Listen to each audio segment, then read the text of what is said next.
Portugal nasceu oficialmente há 870 anos, em 1143. Desde os primeiros portugueses até aos que nasceram já este ano, terão passado cerca de 35 gerações, o que dá portugueses para todos os gostos. Alguns deram-nos a glória de descobrir novos mundos explorando mares e oceanos. Isto depois de outros nos terem dado o próprio país e definido as fronteiras. Certos houve que, de tanto orgulho lusitano, deram dores de cabeça aos portugueses e o reino aos espanhóis. Por isso, outros tiveram de terem nuestros hermanos, nem que fosse à pasada. Mas hoje, felizmente, somos todos amiguinhos e até jogamos à bola juntos. Voltando ao passado, houve quem nos desse uma rainha que já estava morta, tal era o amor que ainda nutria por ela. Alguns portugueses criaram a moda de fugir para o Brasil, tendência que, aliás, teve vários seguidores mesmo nos nossos dias. Muitos lutaram pelo país com espadas e bestas, outros com canhões e espingardas. Alguns preferiram munir-se de uma pena ou de uma caneta para nos reinventar a língua portuguesa com toda a genialidade. Neste programa só falamos de portugueses que mudaram e muito o nosso país para o bem ou para o mal, mas a verdade é que alguma coisa todos fizeram pela história de Portugal.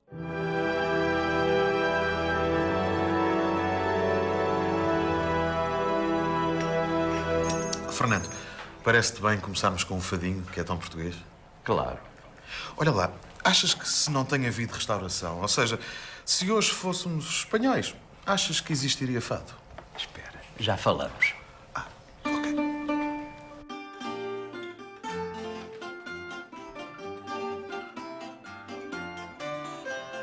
Não sejas francesa com toda a certeza, não vais ser feliz. Talvez soasse assim. Que ideia daninha vai doce alfacinha casar com Paris. Talvez não. Lisboa, tens cá namorados que dizem coitados com a alma na voz. Lisboa, não sejas francesa, tu és espanhola, tu és para nós outros.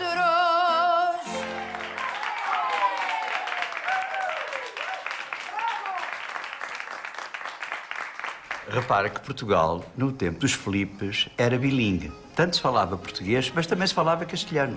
Tal qual como hoje em dia na Catalunha, não é? Onde se fala castelhano e catalão. Una casa espanhola que é de bem, pão e vinho sobre a mesa. Mas, Fernando, isto com os Filipes mudou muita coisa em Portugal, não? Se queres falar dos Filipes, vamos ver o que se passou antes. Ironicamente, o início do reinado dos Filipes em Portugal fecha um ciclo que começara quase 200 anos antes com a coroação do mestre de Avis e a derrota dos castelhanos na Batalha de Aljubarrota. Com a assinatura da paz, em 1411, Portugal começaria a expandir os seus horizontes, descobrindo novas terras e acabando por dividir o mundo com os seus novos amigos espanhóis. Assim, quando em 1521 Dom João III sobe ao trono, era um vastíssimo e disperso império que era bastante cobiçado. Embora Dom João III tenha tido 10 filhos, todos acabariam por morrer muito novos, ficando o seu neto, Dom Sebastião, como seu único herdeiro. No entanto, também Dom Sebastião acabaria por desaparecer em batalha. Então, nesse caso, Fernando, a música é outra.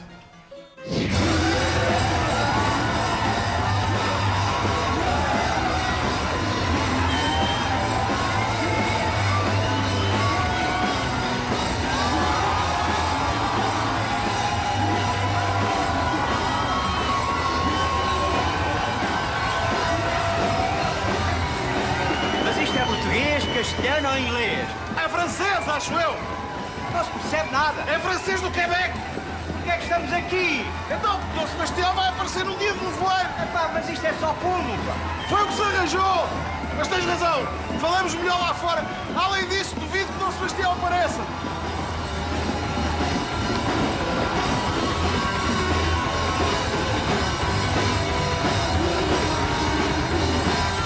Dom Sebastião fez por Portugal, mais valia estar quieto. Sim, Dom Sebastião desapareceu em Alcácer Quibir sem deixar herdeiros. Mas também inspirou muitos poetas, desde Camões a Fernando Pessoa. Passando pelo José Cid. É o rei Dom Sebastião. Incrível. Que maravilha! É, não é? A minha roupa. Comprei lá numa loja de uns góticos em Londres. Mas os vossos chapéus também são fixe. Obrigado. Nada, fiquem bem. Falso alarme. Pois. Mas voltando ao Dom Sebastião original, como é que ele vai para uma guerra? Fora daqui, sem deixar herdeiro. É de uma completa irresponsabilidade. Borges, eu não diria irresponsável. O que se passava é que Dom Sebastião tinha uma personalidade muito especial. Borges, anda daí.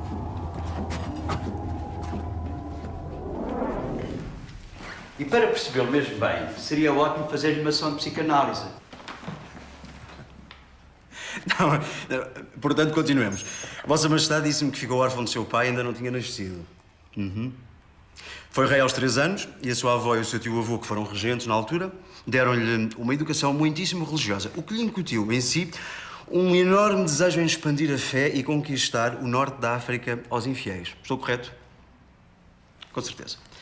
Considera também o amor por uma mulher um sentimento completamente estúpido e, segundo as tuas palavras, incompatível com as suas nobres causas de cavaleiro. Hein? Sim. Pois, sim. Qual é a sua conclusão, doutor? Olha, a minha conclusão é que eu devo ser muito maluco para estar aqui sozinho a falar para um quadro. Com licença que eu tenho mais que fazer.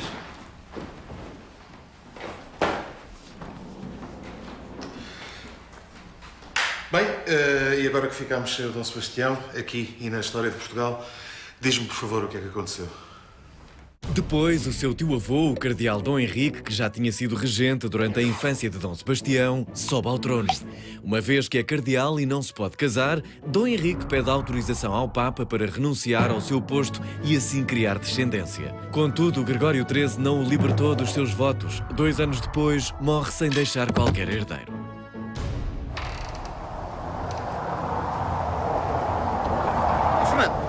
Porquê que o Papa não deixou Dom Henrique renunciar aos seus votos? Porque era familiar de Filipe II, que seria um dos mais fortes candidatos ao trono de Portugal, logo após a morte sem filhos do cardeal Dom Henrique. Ah, muito me contas. E quem eram então os candidatos? No começo eram 5, mas no final apenas 3 se destacaram. Tínhamos Dom António, prior do Crato, Dona Catarina de Bragança e Dom Filipe II, o rei de Espanha. E dos 3 acabaria por ser Dom Felipe, o nosso rei. Estás muito enganado, meu caro Luís. A presidente do reinado mais curto da história de Portugal. Dom António foi aclamado pelo povo rei de Portugal, mas numa condição bastante polémica, uma vez que era por muitos considerado filho ilegítimo do infante Dom Luís. Sem dispor de um exército organizado, as suas tropas foram esmagadas na Batalha de Alcântara pelas tropas espanholas lideradas pelo Duque de Alba. Alto! Lamento o erro. Esta é a sua descendente, a atual Duquesa de Alba. A Rainha das Plásticas. Agora sim. Pelo Duque de Alba, sendo Dom António destornado 1 mês depois de ter subido ao trono e substituído por Filipe II de Espanha. E Dom António falou ao povo e disse: o meu reinado vai ser tão bom, não foi? A maioria dos historiadores nem sequer coloca Dom António na lista de reis. Há, no entanto, uma história engraçada, uma história com E que lhe está associada. Boa, adoro histórias com E. Uns anos mais tarde, Dom António irá tentar recuperar a coroa, desta vez com o apoio dos ingleses, que desembarcaram perto de Peniche e se dirigiram a Lisboa. Na capital, eles eram esperados como os amigos de Peniche. Contudo, devastados pela peste e com uma artilharia ineficaz para atacar Lisboa, os ingleses iriam desistir e voltariam ao seu país, deixando os apoiantes de Dom António a perguntar-se o que seria feito dos amigos de Peniche. E assim se corrige essa tremenda injustiça para com os penichenses. Os ingleses foram maus amigos, ou pelo menos inconsequentes, uma vez que deixaram Filipe no trono. Mas como é que Filipe II se torna rei se havia uma alternativa bem mais válida e completamente portuguesa, que era a Dona Catarina de Bragança?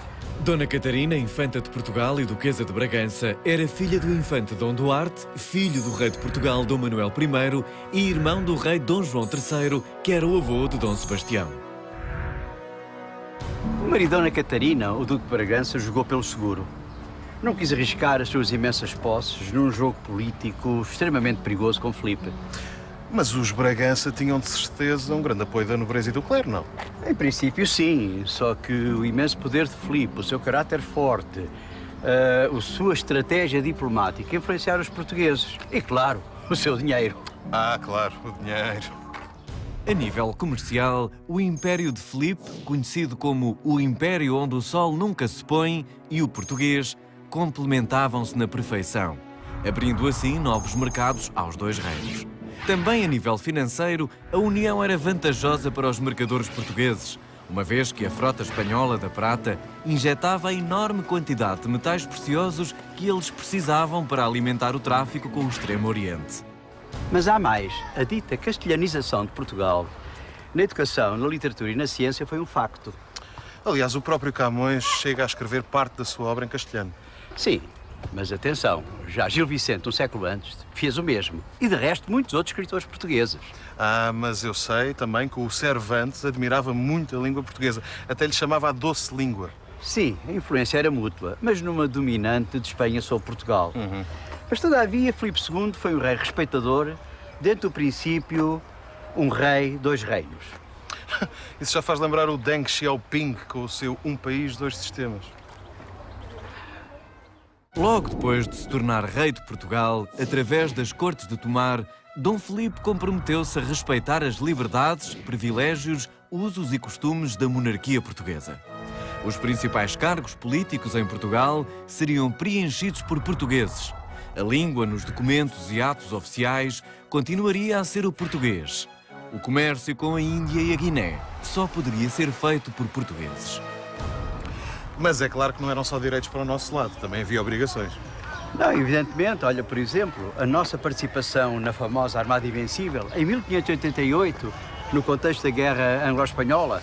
Pois, a Armada Invencível, que foi toda armada em boa, mas levou uma sova e foi assim que perdemos muitos dos nossos barcos. Sim, mas apesar de tudo, a administração de Filipe I foi muito boa. Fizeram-se excelentes reformas na justiça, nas finanças, na administração, etc., por vários sítios.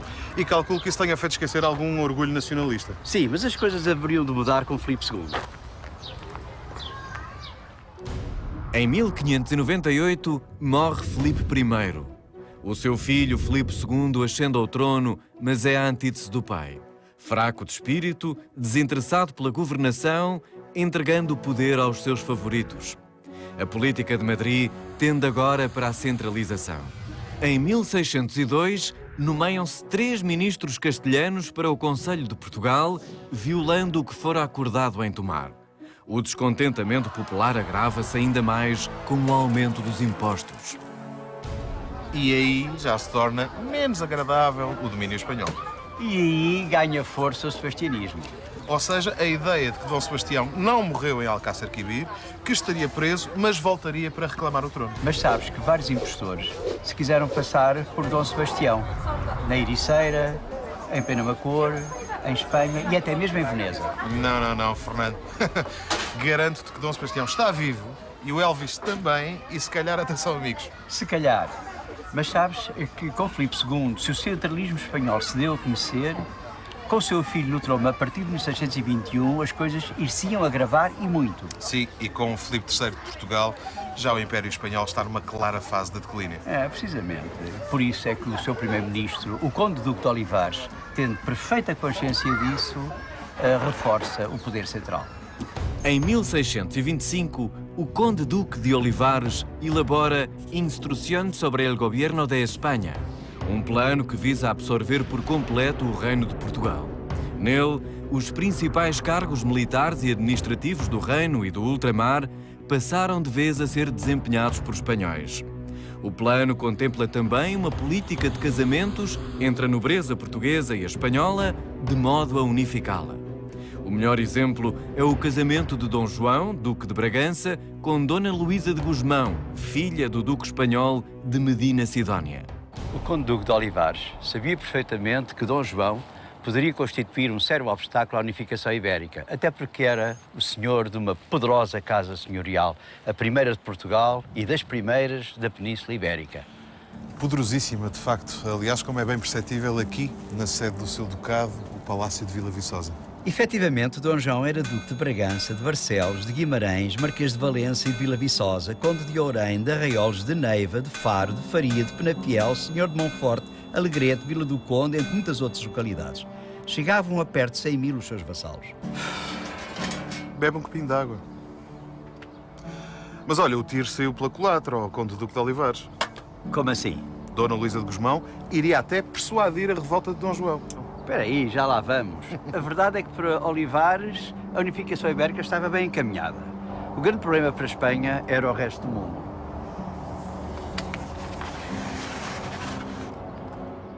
Na primeira metade do século XVII, Espanha estava envolvida em vários conflitos internacionais. O maior deles era a Guerra dos 30 Anos, que englobou várias nações europeias e que se agravou com a entrada em França do cardeal Richelieu a partir de 1630. Fora da Europa, ingleses e holandeses atacavam todo o Império dos Filipes. No antigo ultramar português, caiu Ormuz, Bahia, diversos baluartes em Ceilão, Olinda, Recife e Mombaça, São Jorge da Mina e Arguim, embora muitos destes centros tenham sido recuperados. Mas sobre estes ataques holandeses e ingleses tenho de falar, posso? Claro, força. É que grande parte destes ataques era feito por corsários, que no fundo agiam como piratas, mas com a autorização oficial de um país, através da Carta de Corso, para saquear o seu inimigo. Alguns corsários acabaram por ser altamente reconhecidos pelo seu rei. É o caso do holandês Pitcairn ou do famosíssimo Francis Drake, cuja atividade corsária rendeu à coroa britânica mais de 200 mil libras. Tornou-se, por isso, um dos mais famosos Sir de sempre, em conjunto com Isaac Newton, Alex Ferguson, Paul McCartney ou os James Bond, Sean Connery e Roger Moore. Já vi que gostas muito de piratas e corsários. E do James Bond também. Mas voltando aos ataques às nossas colónias e navios. Sim. A ineficácia dos espanhóis em nos defenderem levava os mercadores portugueses ao desespero. E tendo em conta a quantidade de conflitos que Espanha tinha pelo mundo inteiro, imagina a quantidade de dinheiro que era preciso para os financiar. Sim, claro. Isso vai nos conduzir a um outro problema que leva a uma revolta nacional: os impostos.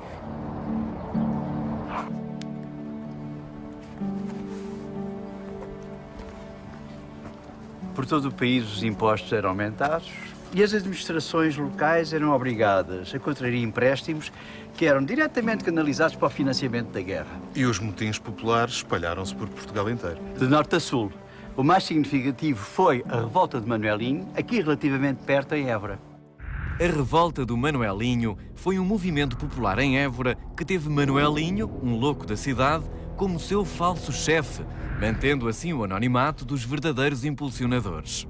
A multidão enfurecida queimou o livro que registava os impostos, desobedeceu aos fidalgos e desrespeitou o arcebispo.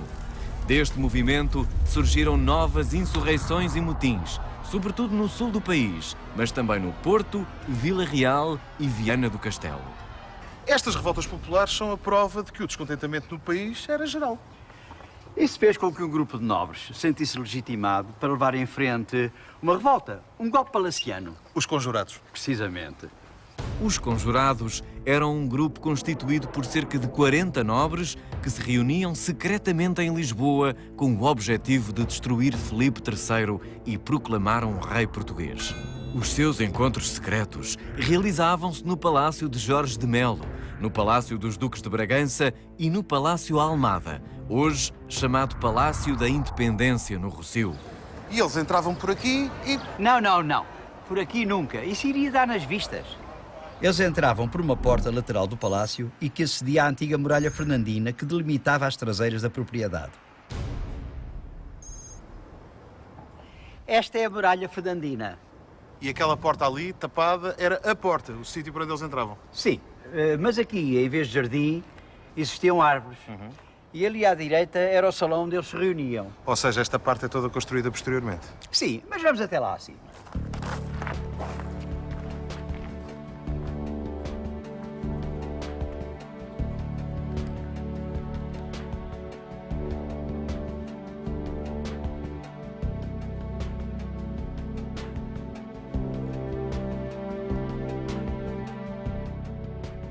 E ali o jardim estava cheio de árvores. E por isso, nenhum dos empregados da casa se apercebia do que se estava a passar.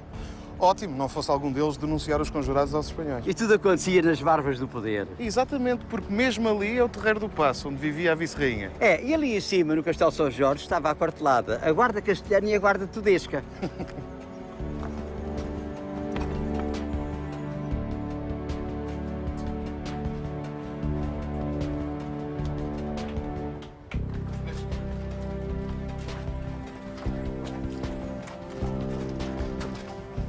vezes, quando é feito assim nas barbas, é precisamente quando se levantam menos suspeitas, não é? Era precisamente o que acontecia. As reuniões de chabregas eram bem mais problemáticas. Mas os 40 conjurados nunca se reuniram em simultâneo.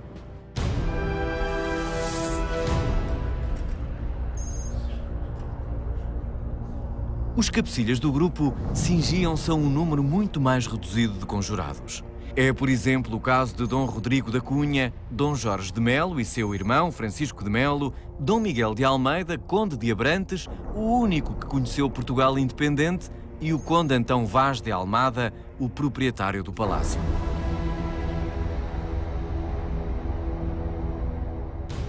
O plano dos conjurados era que Dom João de Bragança, que vivia aqui no seu palácio em Vila Viçosa, subisse ao trono em Lisboa. Sim, no final do ano de 1640 estavam reunidas boas condições para que a revolta tivesse êxito, nomeadamente a revolta da Catalunha. Se sobrevava também ao centralismo de Olivares, desviava cada vez mais militares de Espanha para aquela região. Depois o Natal estava próximo e muitos espanhóis que viviam em Lisboa foram também passar a época festiva ao seu país. E porquê que o Duque de Bragança era a escolha dos conjurados para rei de Portugal? O Duque de Bragança era neto de Dona Catarina, que em 1580 era candidato ao trono de Portugal, lembras-te? Mas como é que Filipe II se torna rei se havia uma alternativa bem mais válida e completamente portuguesa, que era a Dona Catarina de Bragança? O marido de Dona Catarina, o Duque de Bragança, jogou pelo seguro. Não quis arriscar as suas imensas posses num jogo político extremamente perigoso com Filipe. Mas os Bragança tinham de certeza um grande apoio da nobreza e do clero, não? Em princípio, sim. Só que o imenso poder de Filipe, o seu caráter forte, a sua estratégia diplomática influenciaram os portugueses. E, claro, o seu dinheiro. Ah, claro, o dinheiro. Em 1543, Dona Catarina casou com o seu primo Dom João I, Duque de Bragança, e tiveram 9 filhos. Um filho que herdou o título, Dom Teodósio, chegou a lutar ao lado de Dom Sebastião na Batalha de Alcácer Quibir quando tinha apenas 10 anos, onde acabou ferido e prisioneiro. Dom Teodósio acabaria por ser libertado e mais tarde teve 4 filhos, o mais velho dos quais, Dom João de Bragança. Contudo, Dom João mostrou-se reticente em abraçar a causa. Porque, de resto, era um risco muito grande enfrentar a Espanha. Claro, mas é aí que entra Dona Luísa de Gusmão para o incentivar, dizendo: mais vale rainha por um dia do que duquesa a vida inteira. Sim, Dona Luísa de Gusmão terá influenciado bastante Dom João e esse facto tornou-se um género de mito. Contudo, o procurador do Duque, João Pinto Ribeiro, terá tido um papel ainda mais relevante. A 12 de outubro, João Pinto Ribeiro aparece numa primeira reunião com os conjurados. Convocámo-lo, pois sabemos que há muito vos demarcastes da coroa espanhola, sendo-lhe, aliás, severas críticas públicas. Isso é um facto de enorme grandeza e louvor. Para além disso, vós sois agente dos negócios do nosso Duque, Dom João de Bragança, e tendes sobre ele uma enorme influência. Precisamos da vossa colaboração, caro João Pinto Ribeiro. Ele ouviu atentamente os argumentos dos conjurados, inclusivamente alguns menos agradáveis. Menos agradáveis? Então.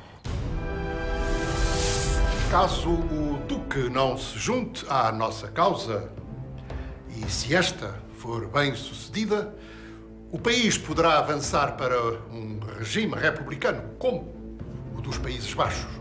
Outra hipótese será solicitar a Dom Duarte, irmão do Dom João, que aceita liderar o nosso movimento. E assim, naturalmente, será o nosso rei.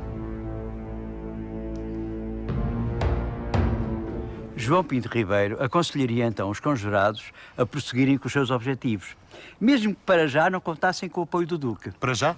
Mas isso significava então que João Pinto Ribeiro tinha esperança em convencer Dom João. Precisamente. E a verdade é que iria conseguir quando aqui veio falar com ele a Vila Viçosa.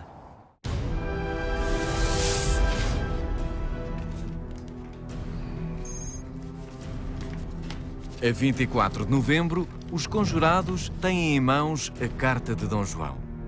Consideradas as muitas razões que há para levar a cabo tal ação, ofereço o meu favor e aceito a proposta que me fazem.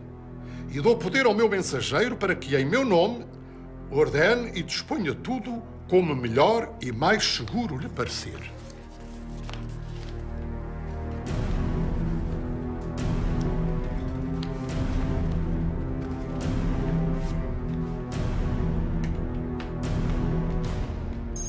conjurados conseguiam finalmente o apoio de Dom João.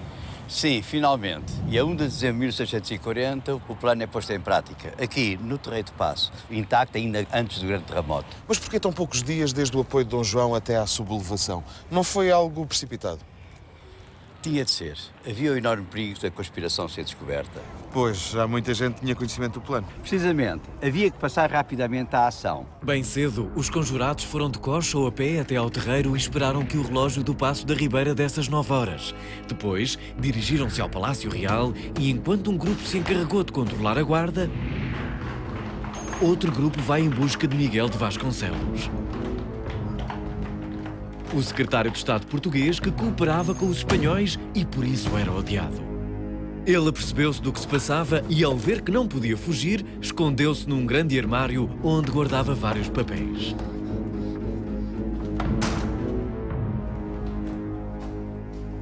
Os conjurados não o encontraram.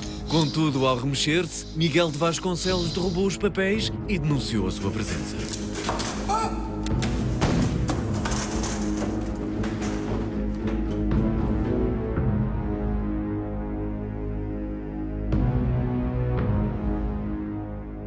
A seguir, tiraram-no, segundo se crê, ainda vivo, pela janela. Ah? Defenestraram-no, portanto. Impressionante. Exato, é esse mesmo verbo. É que a minha experiência televisiva levou-me a conhecer muitos verbos esquisitos. Entretanto, o povo foi-se juntando e exerceu sobre ele a sua ira. Mas ainda nos falta a vice-rainha. Sim, outro grupo encontrou rapidamente a vice-rainha, a duquesa de Mantua.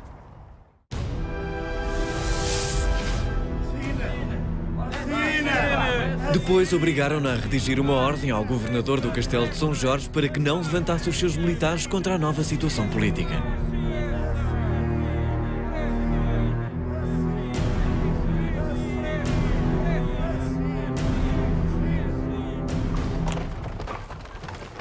E agora, Dom João já podia partir de Vila Viçosa e dirigir-se a Lisboa para ser aclamado rei. Rei Dom João IV. Após a chegada a Lisboa de Dom João, na noite de 6 de dezembro, seguiram-se dias de festejos e procissões enquanto se preparava a cerimónia da aclamação que aconteceria no dia 15. Simultaneamente, muitos mensageiros espalharam-se pelo reino a cavalo, levando consigo cartas para as autoridades de cada terra se encarregarem de reconhecer e aclamar o novo rei. Uma curiosidade é que Dom João IV consagrou Nossa Senhora Rainha de Portugal. Pois foi. E a partir daí, nem ele, nem nenhum outro rei português usou coroa. Mas o mais difícil da restauração ainda estava para vir. Os 28 anos de guerra que se seguiram foi o mais difícil. E aqui o obelisco na Praça dos Restauradores marca as principais batalhas da restauração.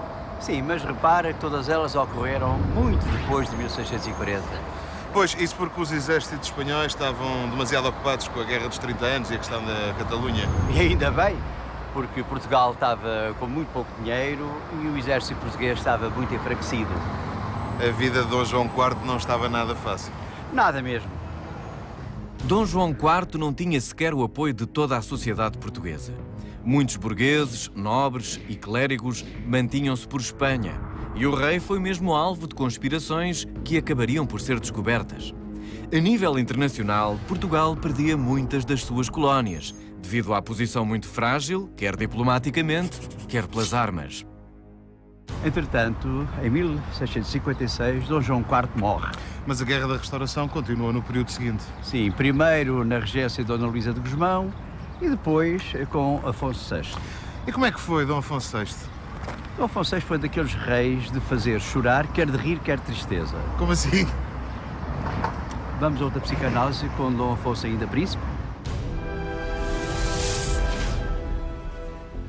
Sim, claro.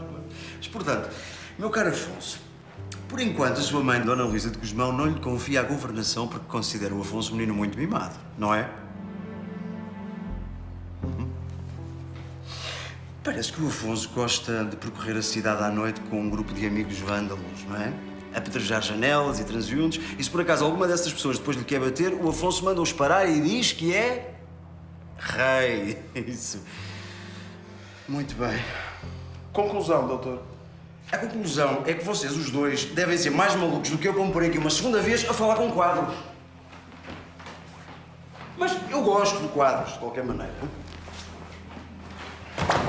Bom, continuando. Felizmente que Dona Luísa de Gusmão se mantinha como regente, não permitindo que Dom Afonso se tornasse rei. Felizmente mesmo.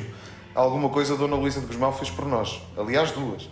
Contudo, a situação do país mantinha-se muito difícil, mas depressa tudo se alteraria. As dificuldades da política externa não diminuíam. Em 1657, os holandeses atacaram Portugal e bloquearam Lisboa por 3 meses.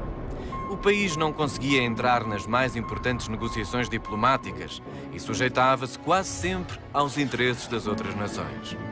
Em 1661, novos impostos eram criados para subsidiar a defesa do país. Aproveitando-se do crescente desagrado, vários conspiradores fizeram Dom Afonso assumir a regência como Dom Afonso VI. Entre os conspiradores estava o Conde de Castelo Melhor, Dom Luís de Vasconcelos e Sousa. Para tudo! Isto é muito importante. Ó, Fernando! Sim. Tu já viste que o Conde de Castelo Melhor é igualzinho ao Jorge Jesus? Não, nunca tinha reparado nisso. Pronto, ok, era só isto. Opa, é que até o cabelo. Que seria primeiro-ministro, concentrando em si os poderes e revelando-se um excelente estadista. Ganhou a mais importante batalha com Espanha, a de Montes Claros, e reforçou a aliança com França, inimiga de Espanha, através do casamento de Afonso VI com a princesa Maria Francisca. Ah, afinal, era bom o Jorge Jesus, o Conde de Castelo Melhor. Tinha um excelente primeiro-ministro, o nosso rei. Sim, ele tinha um bom primeiro-ministro. O primeiro-ministro é que não tinha um bom rei, com as suas excentricidades, com as suas correrias noturnas. Sabia-lhe bem a loucura da noite, literalmente falando. Mas tudo o que é bom tem um fim. Sim, e o fim foi rápido. Dom Pedro, assumindo as fraquezas do seu irmão, destitui Dom Afonso VI e retira o poder ao Conde de Castelo Melhor. Então não foi Afonso VI a assinar a paz com Espanha? Não, foi mesmo Dom Pedro que assinou a paz com a Espanha e acaba com a Guerra da Restauração.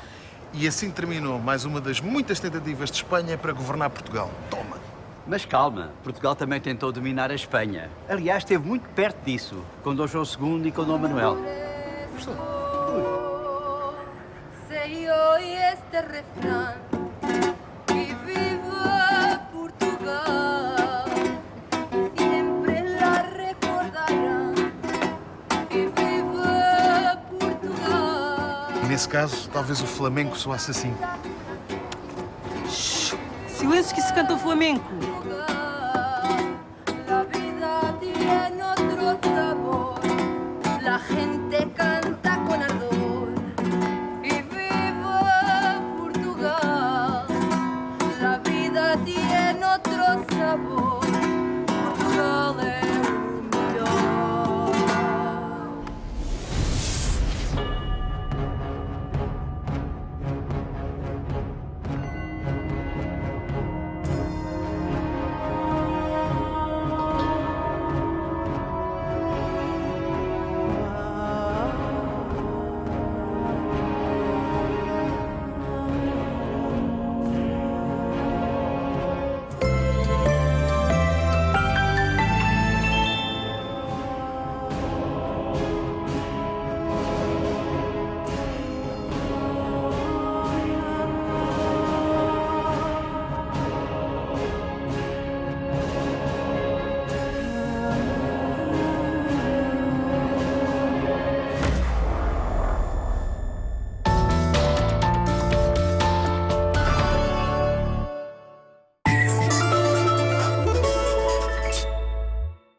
E então, lixo? Claro que não. É dinheiro. Experimente. Tem muito mais dinheiro arrumado em casa do que imagina. Se vale X ou LX. Porquê que a tosse com muco é tão difícil de eliminar? A resposta é o muco.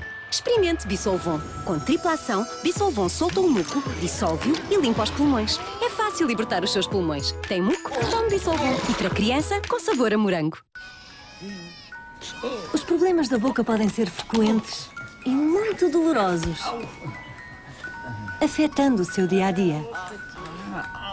Extril atua eficazmente no tratamento de gengivas inflamadas, pequenos sangramentos e aftas.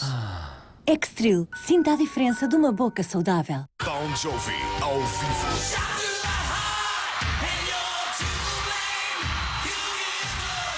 O ídolo A banda, os hits. 26 de junho, Parque da Bela Vista, em Lisboa. Bon Jovi, bilhetes à venda. RTP, televisão oficial. Abrandamento hormonal, pele fragilizada, desnutrida. Descubra a força vital dos óleos associada a ativos anti-idade para reconstruir as camadas da pele. Novo Neovadiol Magistral, um bálsamo nutritivo testado sob controle dermatológico. Pele redensificada, volumes remodelados, mais elasticidade. Após a menopausa, a pele ideal não é um sonho. Novo Neovadiol Magistral, um exclusivo Vichy. Nunca deixaria a sua higiene diária a meio, verdade? Então por que deixa a meio a higiene da sua boca? A escovagem só limpa os dentes. Por isso deixa ficar no resto da boca milhões de bactérias que provocam cáries, inflamação das gengivas e mau hálito. Não se fique só pela escovagem. Use Listerine. Desde o primeiro uso, elimina até 99,9% das bactérias que ficam na boca. Clinicamente comprovado. Escovagem e Listerine, a limpeza mais explosiva para a sua boca. O Ótimos Alive está de volta. Prepara-te para a melhor experiência ao vivo com... Dia 12 de julho, Green Day. Dia 13 de julho, Depeche Mode. Dia 14 de julho, Kings of Leon. Ótimos Alive, o melhor cartaz sempre. RTP, televisão oficial. Bem-vindos ao Clube dos Preços Baixos. Hoje vão conhecer o nosso tesouro. É aqui que guardamos o nosso bem mais precioso. Com esta moedinha podemos comprar o que quisermos. Na Vorten, €1 por dia, ou seja, 30 € por mês, com acerto na última mensalidade, é o que precisa para comprar qualquer produto. Se quer poupar, junte-se ao clube, porque o nosso forte é o preço. Vorten sempre. Não há nada como a sensação de cabelo acabado de cortar. Mas com o tempo, aparecem as pontas espigadas. Novo 3M regenerador de pontas espigadas, eleito produto do ano 2013. Com apenas 3 utilizações, 80% das pontas espigadas parecem visivelmente regeneradas. Resultado profissional, sem o preço de cabeleireiro. 3M, eleito produto do ano 2013. Há 25 anos, ele teve um sonho que hoje concretiza todos os dias. Cantar e tocar o coração de milhões de portugueses. Tony Carreira marca encontro consigo na maior sala do país. Pavilhão Atlântico, dias 22 e 23 de março. Não falte a este encontro de sonho. Bilhetes já à venda nos locais habituais. Por que é que a tosse com muco é tão difícil de eliminar? A resposta é o muco. Experimente Bisolvon. Com tripla ação, Bisolvon solta o muco, dissolve-o e limpa os pulmões. É fácil libertar os seus pulmões. Tem muco? Tome Bisolvon. E para criança, com sabor a morango. As mulheres são fortes. Fortes sem exceções. Fortes sem reticências. Fortes. Ponto final. E como as mulheres fortes transpiram, criamos o novo desodorizante Rexona Maximum Protection. É diferente. Obtém melhores resultados. 2 vezes mais eficaz que o desodorizante mais vendido. Isso é ser forte. Novo Rexona Maximum Protection. Máxima eficácia, sem desculpas. Experimente mais uma vez. Imortal. Michael Jackson, The Immortal World Tour pelo Cirque du Soleil. De 11 a 14 de abril, Pavilhão Atlântico. Bilhetes à venda. RTP, televisão oficial. Logo, poupa 3 vezes mais. Liga 808 20 20 56 e comece logo a poupar. Impecável. What about the molecule? Exato. Portanto, M4O, o M é de mel, o 4 é de operador de televisão, operador de internet, operador de telefone fixo e agora de telemóvel. E o O, evidentemente, é de... Que grande serviço. Nasceu um novo Mel. Nasceu uma nova vida. Com televisão, internet, telefone fixo e telemóvel. Tudo da mesma marca e numa única fatura. Mel é outra vida. Tim volta a juntar os amigos para 2 grandes concertos ao vivo. Em março, Lisboa, CCB dia 1. Porto, Casa da Música dia 9. Tim e companheiros de aventura ao vivo. Não falte. Com o apoio RTP. Com o frio, as tuas mãos sofrem. Precisam de Neutrogena. Uma só aplicação hidrata 24 horas. A sua hidratação profunda penetra até 10 camadas da sua pele. Neutrogena funciona. Arruma-se lá no fundo? Nem pensar. É dinheiro. É para o menino e para a menina. Experimente. Tem muito mais dinheiro arrumado em casa do que imagina. Se vale X ou LX.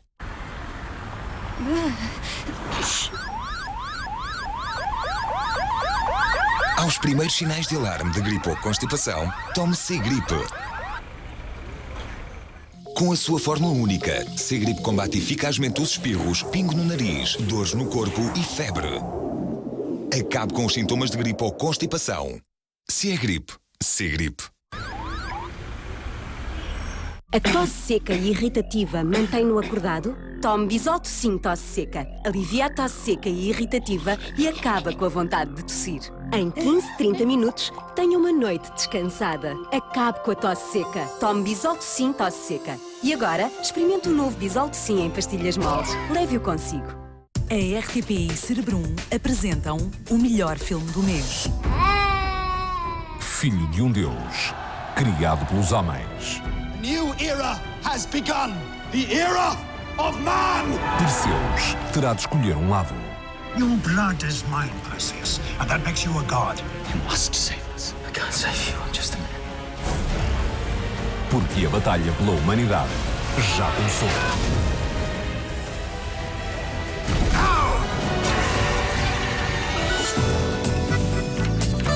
Choque de Titãs, sábado à noite, na RTP1. O melhor filme do mês é apresentado por Cerebrum, eleito produto do ano. Até 2014, há 60 a 120 mil funcionários públicos em risco de despedimento. Os contratados estão na linha da frente, mas hoje já ninguém se sente seguro. Um professor é despedido hoje em dia a custo zero, independentemente dos anos de serviço que tenha. Com a garantia de um emprego para toda a vida, os funcionários públicos viram os ordenados cortados e ficaram sem subsídios. Agora que a prioridade é cortar ainda mais na despesa, estará o emprego público protegido? Sexta às 9, amanhã às 21 horas, na RTP1. O agente secreto mais famoso do mundo está na RTP. Nunca mais digas nunca. Domingo à tarde, na RTP1.